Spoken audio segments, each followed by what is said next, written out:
me, John Quick.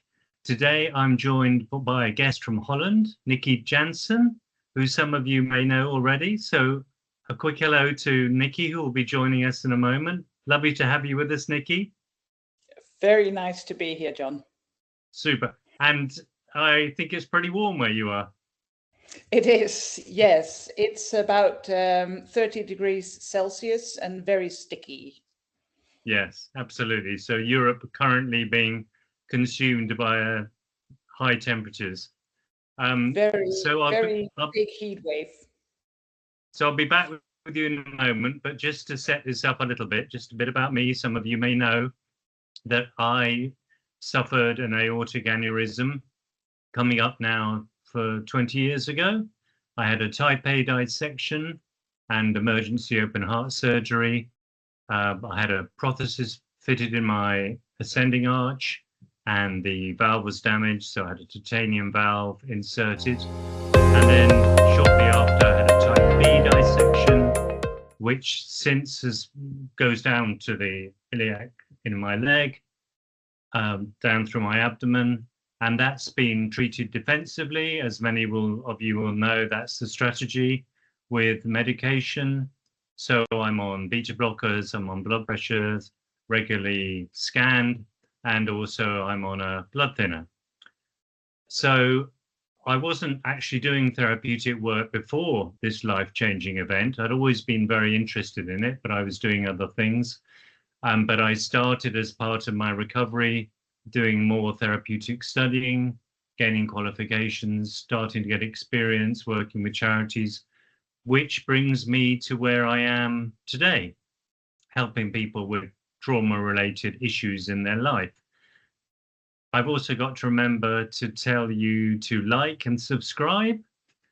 So having done that, I'd like to welcome Nicky, and we're going to talk about some of the issues that Nicky has faced since her dissection, which I understand was 5 years ago or so.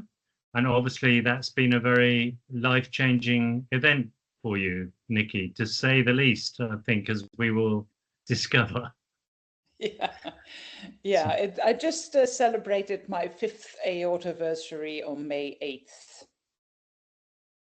Okay, and how did that feel for you? Did you celebrate? Is yes. That the right word? Yes, I celebrated, and it was very strange actually to realize it's already been 5 years, and then to also think, it's just been 5 years. And I celebrated it a bit for myself, but my oldest stepdaughter, she saw on Facebook that it was that date. And she was working at home upstairs at the office, and she came down in tears and she said, "I'm so sorry, but my brain's just going on and going on and going back to that day, and it all hit me suddenly." So it's not just me, but it's also my family that had a big change in their life. Yes, it can be life-changing for, of course, for family and can have a tsunami through the rest of their lives, of course, and through the rest of yours. Yeah. So do you want to tell us a little bit about what you were doing before you had your dissection, and was your life particularly stressful? Were there any indicators that you might, this might be on the horizon? If I would just have known. I've had a very interesting life, and also a fairly traumatic upbringing. Father with heart diseases, mother with severe rheumatoid arthritis. And I've always been a very outgoing, energetic person. Working really hard. I started as a journalist working for the different radio stations. And in 2008, I became a press spokesperson for different companies. And I just loved my work. I just loved my life. I still fortunately have fantastic, wonderful friends. So yeah, it was just fantastic. I've had some operations here and there, but nothing indicated I would have an aortic dissection until May 8th, 2021. And I had a dissection. I had the full Monty. So I dissected from here, from the left in my neck, right into my legs. So I So saw all the way down. That is really, really extensive, isn't it? It's just amazing that I'm still here.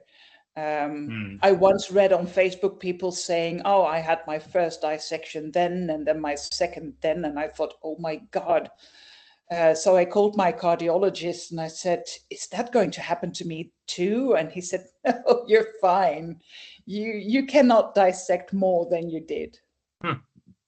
Yes, God, how ironic. Yeah. Yes. And do you want to? I don't want to obviously drag you back into the event, so tell me if you don't want to. But would you like to tell us or share with us kind of what happened and the events in the following days? Yeah, I was home alone. My husband Peter was out doing his sports. He's a runner.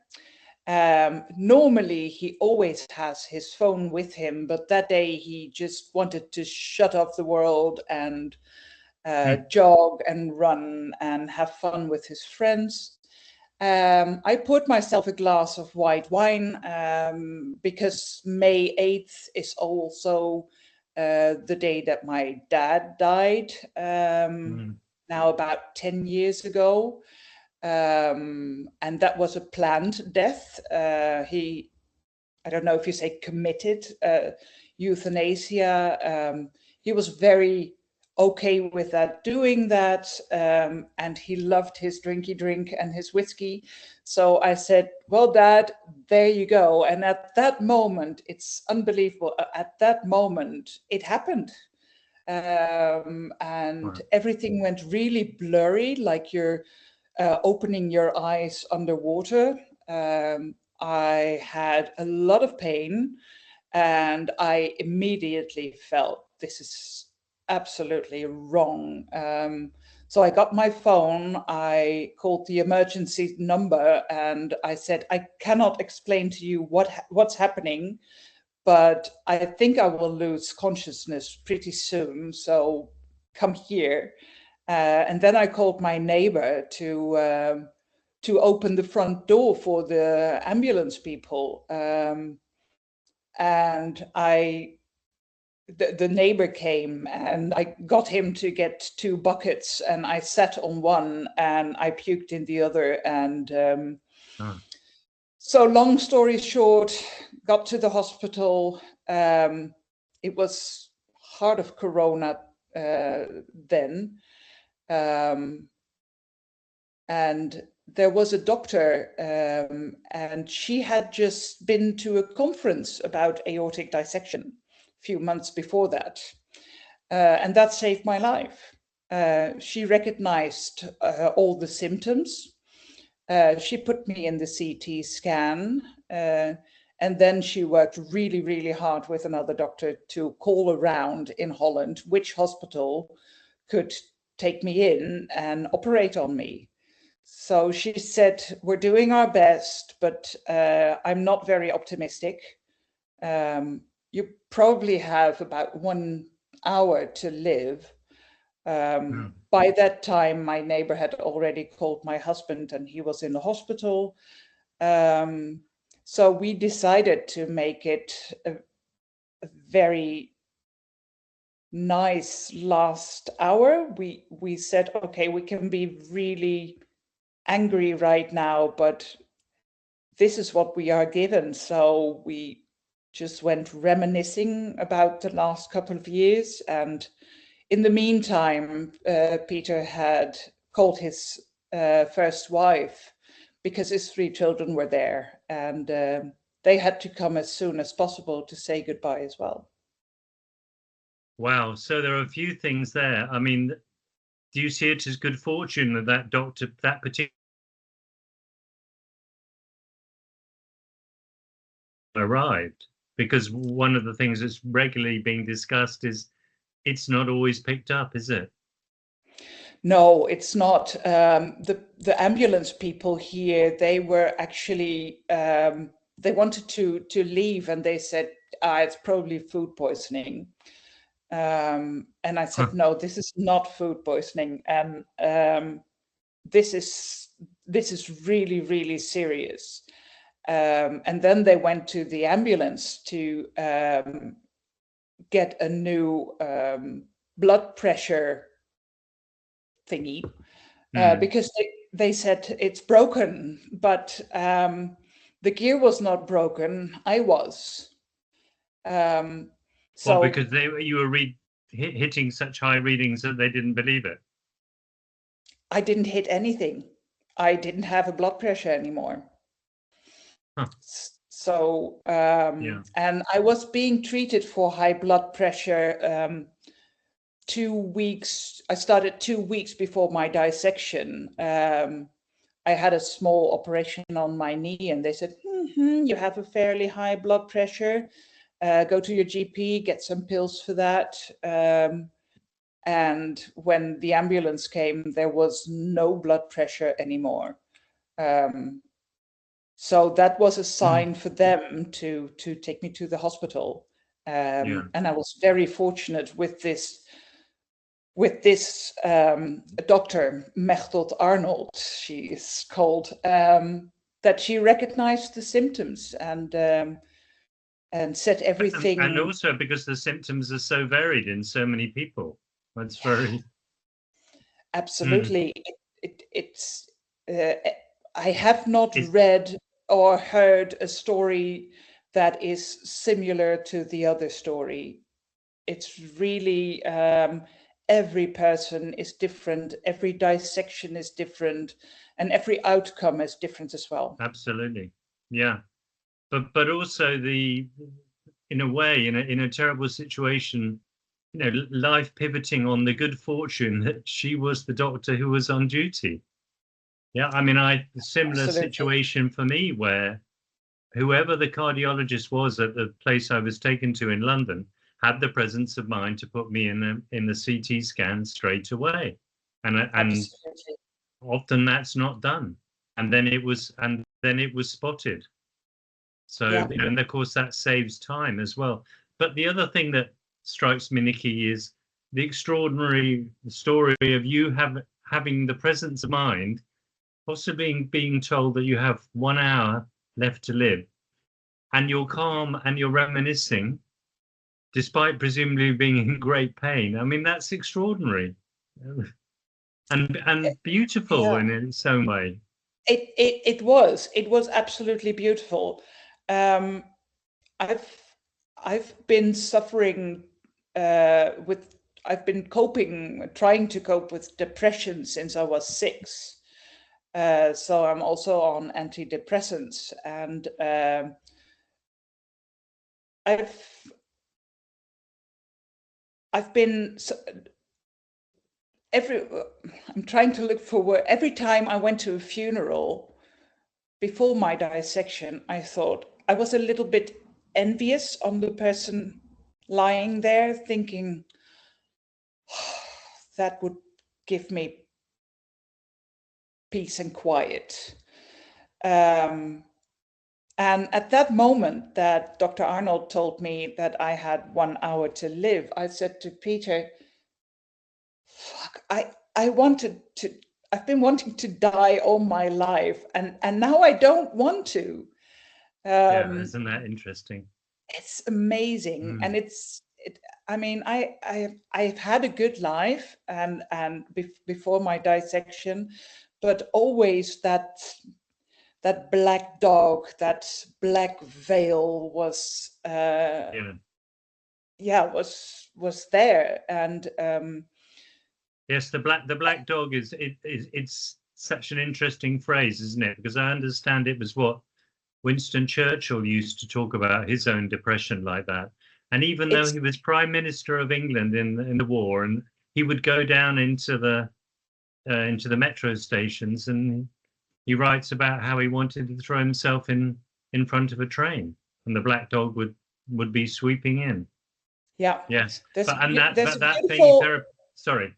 Go ahead. There's a beautiful YouTube cartoon film about it, about the black dog. And of course, having a dog is wonderful, and he's sweet and he's there. But this black dog is always sitting on your chair when you don't want to, and he's sitting on your back, and at the end of the short film, the black dog is walking with you. So it's there, but you're a bit more free when you are coping with it. Yes. There's also a great book by an English writer called Ian McEwan, who people might have heard of, called Black Dog, and I won't do a spoiler on that one, but it's without. We can, of course, but it is not uncommon for what you said about people struggling all of their life. And I think this is one of the things we can extrapolate from this post-aortic dissection. Many people are just finding it a constant battle, and are often asking the question, why am I even bothering? You know, why do I carry on? What's the goal here? What's the aim? And Absolutely. out there in society, there are people who just find life a struggle. And there's not enough understanding of this. People often get blamed for that kind of thing.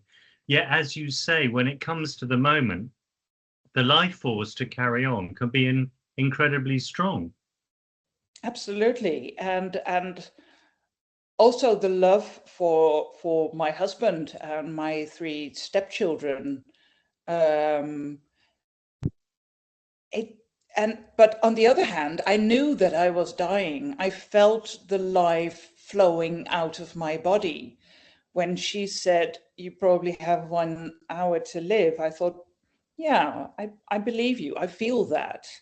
I was not in a lot of pain because I had some good morphine. And for me, morphine is the good stuff. So I was present, I was clear in my mind, and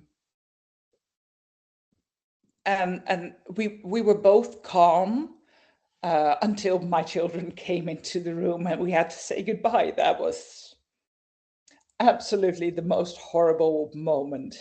That was really unheard of. They came in, they were at their mum's, got a call that they had to rush to the hospital, and we said, "I'm going to die."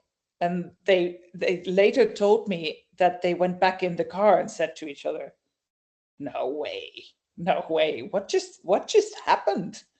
So that still, after 5 years, gets me emotional. I can see, yeah, and I'm sure we're all with you. You move me with the story. And thank you for sharing it with us. So moving your film forward, because it can feel like a film, can't it?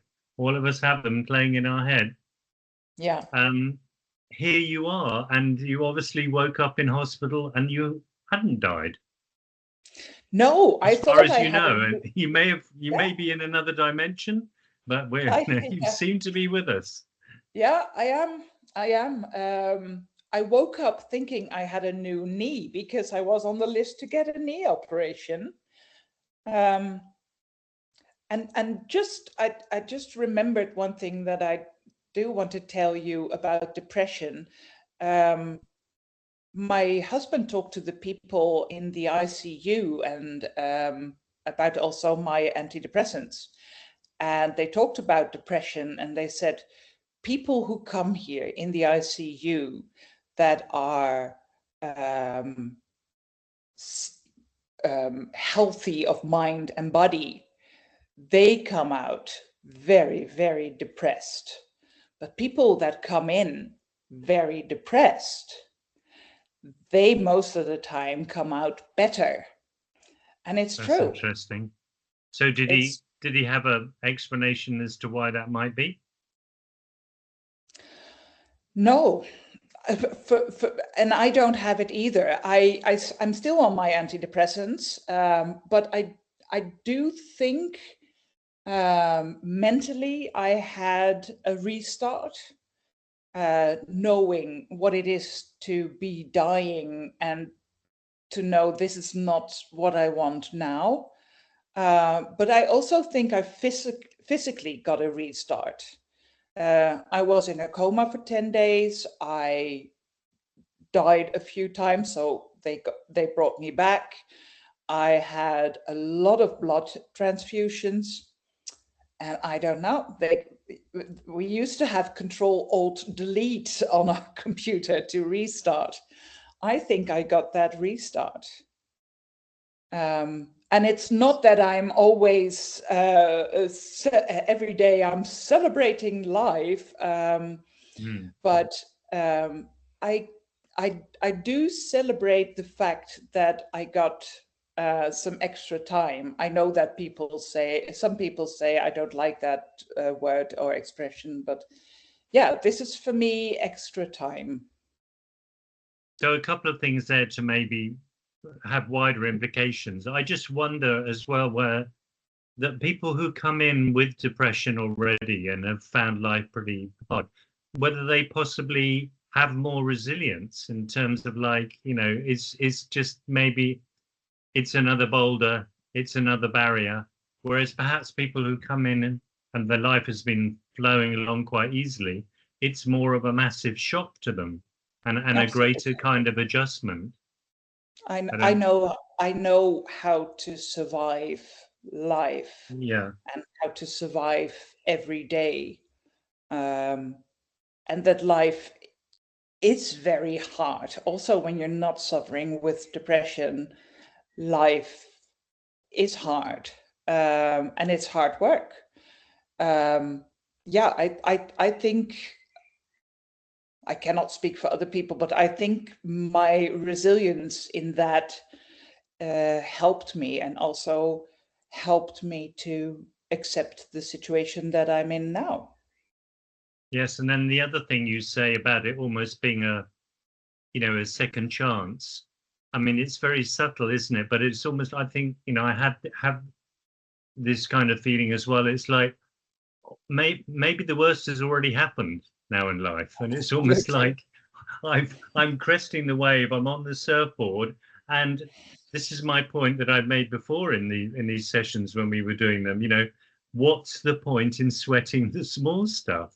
What's the point in having gone through this extraordinary experience where we've nearly lost our lives and where we've suffered a great shock and great pain, and then sort of start, you know, and that's the risk of getting better. We go back to the old anxieties and we don't learn the lessons. But it sounds like you kind of like, it would be a bit patronizing of me to sort of say, you know, you've had that sort of like, you can get on with it now, you know, sort of stuff. But there isn't perhaps a little bit of that, isn't there? You know, whatever the kind of thing. Absolutely. Been there, done that, got the t-shirt. Yeah. Yeah. Yes. Okay. Absolutely. So one of the things you said to me when we first chatted was you sort of been through this process of like surviving at first, that it's been very, very arduous. I know that you haven't had an easy time in terms of recovery, have you? You've had a lot of challenges. I have had a lot of challenges. On the other hand, I think every survivor has, and I really want to stress to all the people watching this, caregivers and survivors, don't compare yourself to other people, because I see that some people had strokes or lost their kidney or sometimes lost their legs, and then I think, oh, that's hard. But yeah, every person that survives this loses their old life. You cannot go back to your old life. And your body is getting older way faster than normally. I cannot work anymore, which used to be, like I said, the center of my life. It was my job, really was my that was me, my Okay. identity. And without a job, I really had to find out, who am I now? What's the use of me being here on this earth when I cannot work, when I cannot do a lot of things? And last year, I went to a rehabilitation center, and it's not a rehabilitation center for getting physically and mentally better. It's a rehabilitation center that teaches you to accept and to cope with the situation that you are in now. Um, I I have a lot of pain, and the pain became so overwhelming that I was in bed all day, and I was thinking history repeats itself. My mother used to be in bed for weeks screaming from pain. And I thought, here I am. I'm just getting older. I'm turning into my mother anyway. But with this pain and disease, I said to Peter, if this stays this way, I don't know what I will do.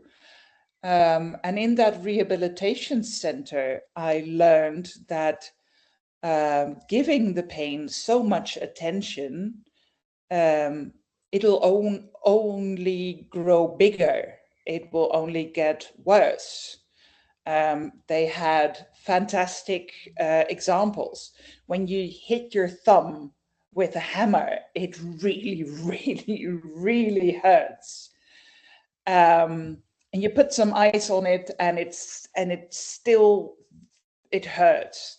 And then the doorbell rings and your best friend is there. Surprise! And you think, oh, how wonderful to see you. And I haven't seen you in a long time. At that moment, you're not thinking about the pain in your thumb. And what they taught me there was teach your brain to think about that moment that your thumb doesn't hurt. Be attentive of the fact that at that moment your thumb doesn't hurt. You don't always have pain. They call it chronic pain, but it is not always chronic. It is sometimes very high and sometimes a bit low. And so it's also reprogramming your brain. And also physically, they taught me, I learned there that the first 4 years after my dissection, I did just too much. And I thought that I was living like a very old grandma, but even that was too much. And by doing too much and by trying to do more, to push myself, maybe in the back of my mind, to my old self, I physically got sick. I got pneumonias, I got fevers, I got urine infection, all from just trying to push forward, to think, I can do this. This is not me. I can do this. I have to be strong. Okay, so let's just go into a couple of things a little bit more Yeah. there. So if we go back to the example of hitting the thumb and then the doorbell going, it would seem to me that a lot of that is about the perception of how we see particular moments, Absolutely. and that your friend comes and it's distraction, isn't it? It is. Suddenly It there's is. somebody else, there's another, the lens kind of widens, and it's not just a close-up, oh, the pain of my thumb, and there's nobody else around, so all I'm thinking about is the pain of my thumb. Suddenly Yeah. someone comes in, there's a degree of performance required there, and there's a shift, isn't there? Which is why I'm Absolutely. always banging on about this to people, is like, distraction really, really has its uses. Because otherwise, Absolutely. especially with this condition and with pain, we can get so focused in, can't we, that it's almost like that's the horizon is here rather than Yeah. it being further And away. yeah, absolutely. And there's no, for me, there was no future with so much pain. Yeah. But I compare it now to how I used to work, and actually my work life was the same. I worked and worked, and I worked on huge projects and whatever. And when they were done, at the moment they were done, like I used to organize press conferences and had a huge press conference, and everybody was there, and radio and television, and I was really enjoying my work then. Uh, in the evening, two hours after the press conference, I got fevers. Mm. And it's Interesting. actually, it's the same thing now. Your body and mind, and not only the aortic dissection survivors, it's a rule for everybody. Your body and mind need some peace and quiet. They need resting, and your mind needs, whether it's watching a Netflix movie or talking with friends and having a cup of coffee. It needs to learn how to be calm, because otherwise it's always in, like in psychology they say, the fight or flight Yeah. position. That has a huge influence on your nerves and on your muscles and on your mental well-being. So what strikes me about that, maybe for you, is perhaps my impression is that you were used to a very kind of go, go, go lifestyle in your work. And perhaps, as you began to recover from the dissection, you kind of, that was your rhythm of life, the job, Absolutely. and so the job gave you the adrenaline, it gave you the dopamine. You've made the point Yeah. about when the event would finish, then you'd sort of collapse, which is very Yeah. common, by the way, say for actors in the theatre. They go, go, go, go, and then when they walk off stage, they're absolutely done. But you Yeah. were maybe trying to go, oh, I'm just going to carry on with that, but in a different kind of framework, and your body was disagreeing. Absolutely. Absolutely. And by realizing that, I thought, okay, so what now? Hmm. Because There's a big I don't hole have my, suddenly, isn't there? Emotional it's sinkhole. it's an And absolute sinkhole. I'm interested in the emotional adjustment of that for you. Yeah, that was hard, because you have to start over again, thinking about what's the meaning of your life. And Mm. this pain rehabilitation, it helped me a lot with that. So they helped me with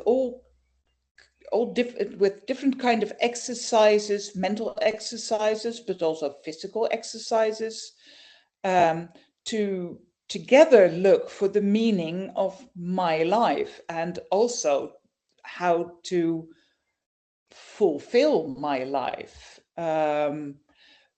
For instance, we did a technique where one of the therapists gave me a huge rope, like a thick, big rope. And she started pulling on one end, so I started pulling on the other end. And she was really small. She was really small, so I thought, okay, I have to be careful. And she pulled harder, and I pulled harder, and she asked me, so why are you pulling this rope? And I said, well, you gave me a rope and you started pulling, so I'm pulling back. So she didn't tell you beforehand to pull No. on the rope. She just No. gave you the rope, and that's what you started doing. Yeah. So why were you then? Why were you pulling? So I couldn't answer it. She gave me a rope, and I followed, and she said, so when I'm pulling harder and you're pulling harder, what are you thinking? And she said, why don't you let go? I said, can't let you go. You'll fall. And she said, that's not your problem.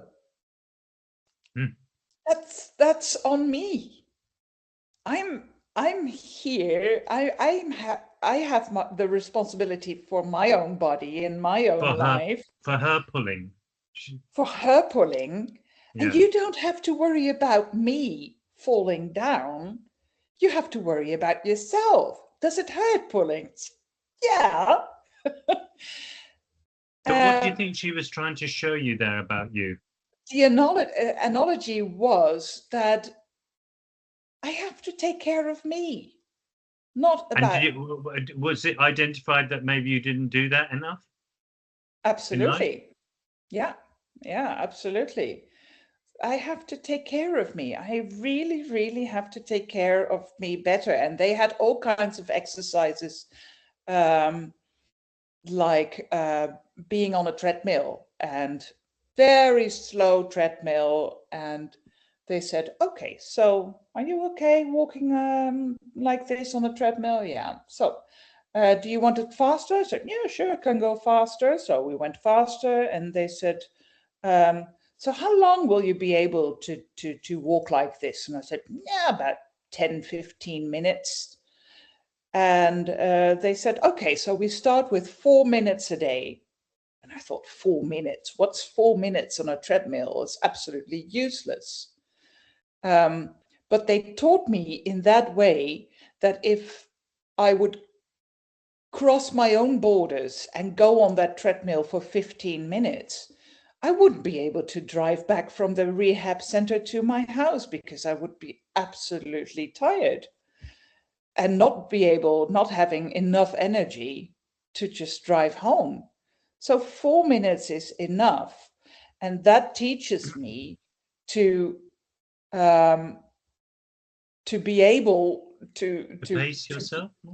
To pace myself, and also to divide my energy over the whole day.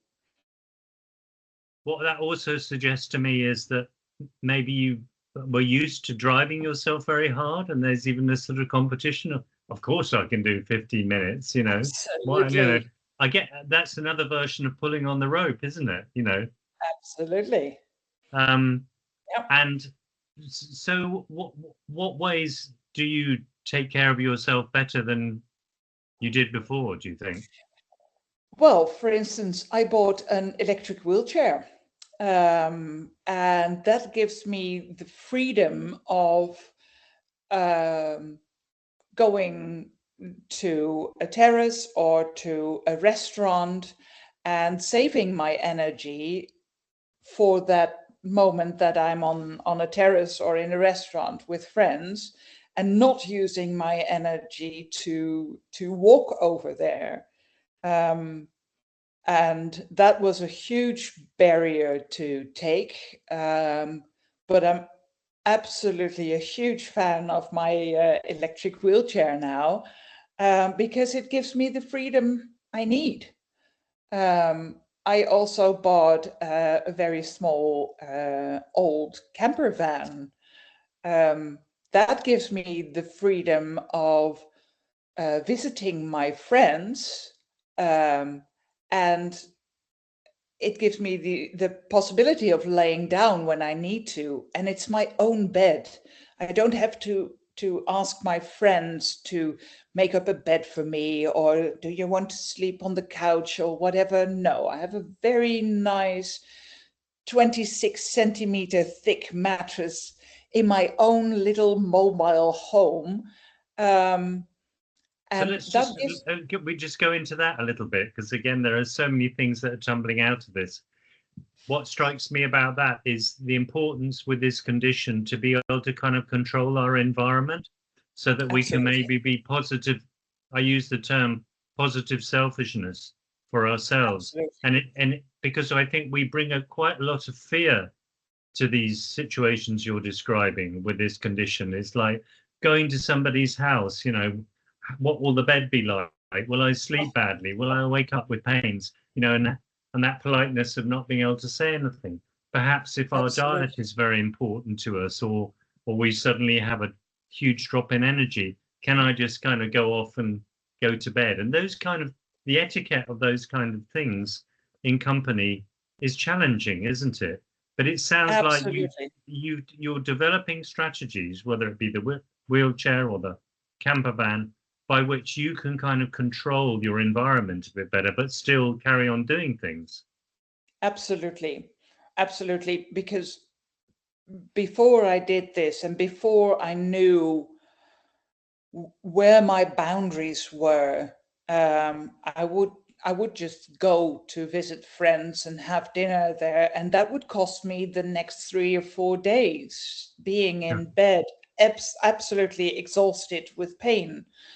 Um, and now sometimes I choose, still know that that will happen. For instance, if I go to a concert, it's mostly in the evenings and you have to go there, and I have my wheelchair then, so I'm sure that I can see what's happening on the stage.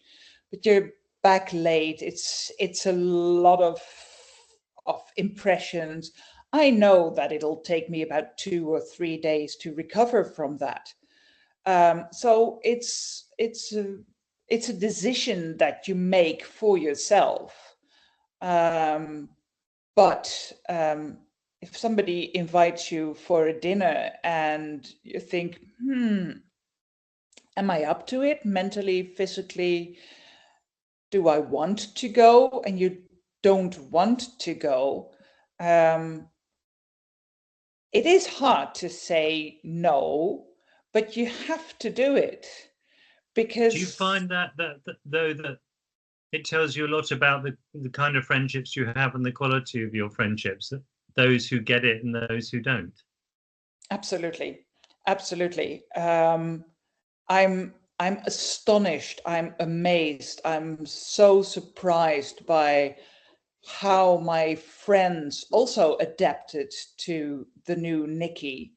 Um, they come here and they say, "I'm just popping in for coffee, but I will be going in 1 hour." So they watch the time for me. They see that I'm getting tired and they say, okay, time to go. Hmm. Um, it's never a problem for them when I say, okay, thank you for the invitation, but um, I'm not coming. My first husband is going to marry this weekend. And I said, sorry, it's for me, it's too emotional. And I don't, and also I have to travel there and I'm choosing for myself. That was really hard to say no.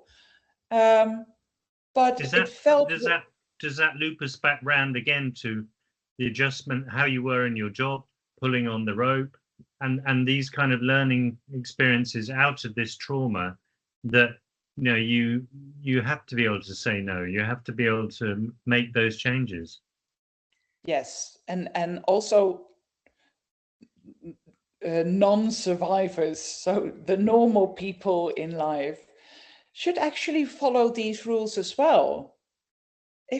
if you don't feel up to it, or if Mm. you just don't want to go, um, it's hard in our society to say no. And boy, we have a good excuse not to go. Um, but Yeah. it's very nice to make that choice. And if you decide to go, then it's fantastic, and it could be fantastic for half an hour or for 3 hours. And you can decide for yourself how long you will stay. And also, when people come here, when we invite them here, I don't feel any shame in saying at 7:30, guys, it's been fantastic, lovely to see you, but I'm going upstairs. I'm going to lie down. I'm going to bed. Good for you. But learning to say no in life and in our society, it's a journey, isn't it? I think Yes. probably we get better at it as we get older. Um, Yeah, absolutely. and we have a good reason to, perhaps that helps us in a certain kind of way. Yeah, But also I think sometimes the body really tells us, and fatigue really talks, doesn't it? Sometimes, you just kind of know, I've got to do no. I've got to say no, rather. But I'm also interested absolutely. by the way that you talk about going to say a concert, and it can really kind of wipe you out. I think that can bring its own depression, can't it? Because it's like, what's happening to my life libido? Well, what am I now that I'm so easily depleted? It can throw us right back on the who am I question that you Who am raised I? earlier. Yeah, Yeah. yeah, absolutely. I Who am mean, I if I'm so tired? so tired sitting here on the wheelchair deck. It's it's really challenging, and as we speak now, it may sound I have all the answers. Absolutely not. It's a struggle every day, and everything that you do, especially with the fatigue, it's a challenge. It's a challenge that people don't see from the outside. Yeah. Um, and Because you think we look fairly normal from the outside? yeah, Yeah. yeah. I mean, my character and my outgoing mind hasn't changed. My body and my memory, my short-term memory, has certainly changed. Um, And with everything you do, whether it's making a cup of coffee or going into the garden or calling a friend or having a conversation like this, it's always in the back of your mind that you're disabled. Um, Yes. But and I was nobody talking to sees someone it. about this the other day, and I used the phrase that I think we're always risk assessing as well. Can I do this? I was doing a long walk the other day, and it was hot and sandy, and always in the back of my mind is like, okay, how much further can I go? When can we turn back? And that for me is an ongoing issue that it can rob us of the spontaneity because we do need to risk assess. Absolutely. I can fold up my wheelchair, and it's not a heavy wheelchair. It's 26 kilos, but I cannot lift more than 5. So when I go out on a holiday or to friends with my camper van, I always have to ask somebody to lift my chair out. If I don't do that, especially here in my neck with the dissection, if I lift too heavy, if I put too much pressure on this vein, it can pop and I'll be dead in 30 seconds. Mm.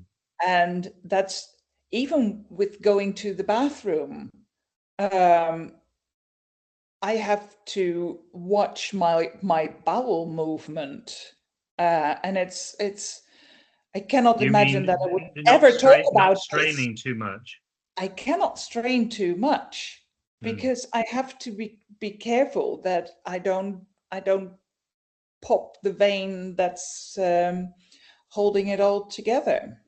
yes. Again, that's kind of that weird risk assessing even there, isn't it? And what It's it's easier said than done when you're going to the toilet, isn't it? I would never think that somebody would say to me, watch out with going to the toilet, and that I would talk to you about this.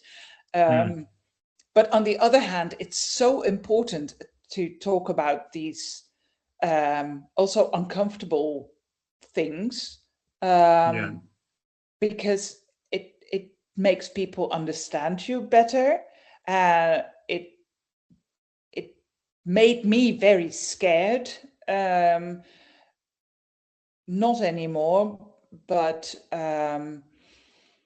yeah, that these are challenges that are still 5 years out, still new to me. Still, you still have to think about it. Yes. I just wanted to make a point about tiredness as well, is that when we do feel fatigue, how difficult it is to not kind of lose emotional optimism and mental sharpness, because we don't walk into a room, do we, and say, "Hey, everybody, I'm feeling really tired today." You know, our bodies will go, "Oh, I'm so tired today," don't we? And even that, the body, look at the body language. "Oh, I'm so tired today," down we go.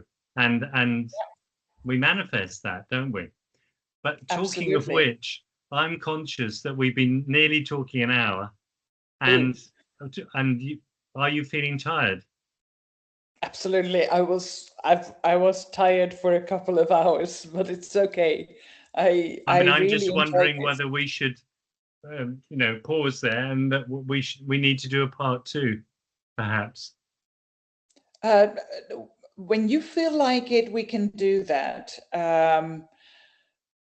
For me, it's okay because after this conversation, I will be going to bed. So it's okay for me, whatever. But also, it's very important how you feel.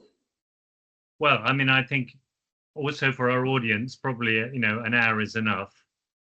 We've covered a lot of ground, and also I know from talking to you, there's a lot of other things that I'd like to discuss with you, and which we can also go over. So I think it might be better to do, you know, a part two and have a commercial break, as it were. Let's do Um, that. but I want to thank you very much for sharing with us, and you're wonderfully open and direct in that very Dutch way, which your nation is famous for, the Yes. directness. Yes. But it's very, it's very healthy. It's not like, us Brits who hide behind the dance of language. Um, Yes. but is there anything else you'd like to leave us with? You know, how you feel? How does it feel to be talking about this? Um, it always feels good to talk to you and other survivors because we all know what it's like. Um, I would say to everybody watching and listening, do just what you want.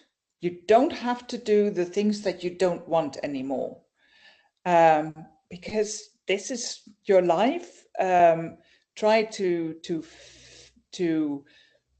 fulfill your life with beautiful things. Be conscious, be conscient about whom you love, and enjoy that as much as you can. Whenever you do something that you enjoy, just beware that you are enjoying it. And you can also feel very, very sad and lonely. Um, um, talk about it. I mean, I know we Dutch are sometimes a bit too direct, but it's really, really important to talk about it. Talk with your spouse, get help. You cannot go through this alone. So get any help that's suitable for you. Yeah. But to have somebody holding your hand and give you the tools to go on is very, very important. I think what you raised there as well is, as so often in so many areas of life, is shame rears its head about admitting, oh, I'm struggling, or, I don't want to appear weak, or I don't want to impose on people. Or the very fact of admitting that it's a struggle is kind of like something gives way in oneself, as we've been talking about.